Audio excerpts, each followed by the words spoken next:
Hello chess lovers, I have a very short game for you played by the first undisputed world chess champion, Wilhelm Steinitz. His opponent is Henry Edward Bird and the game was played in 1866 in London.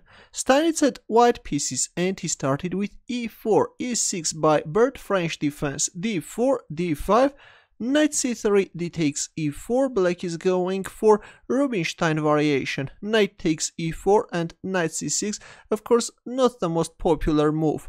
Knight f3 and knight f6, well, playing first h6 and then knight f6 would have been better, but we see knight f6 and after the exchange of knights, black queen is starting to face some problems.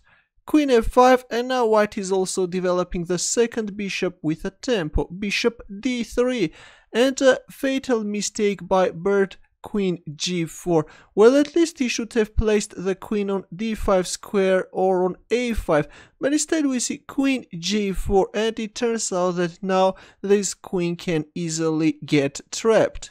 h3 and queen takes g2. Well, if queen h5 then g4 and black queen is trapped. That's why we see queen g2, but here comes a simple move, rook h2 and again black queen is trapped.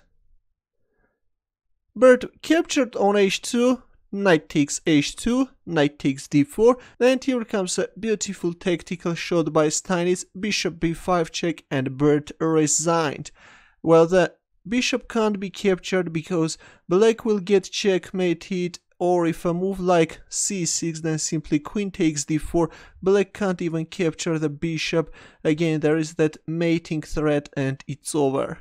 This is just surprising. It's difficult to believe that such a strong chess master as Bird could lose in such a way.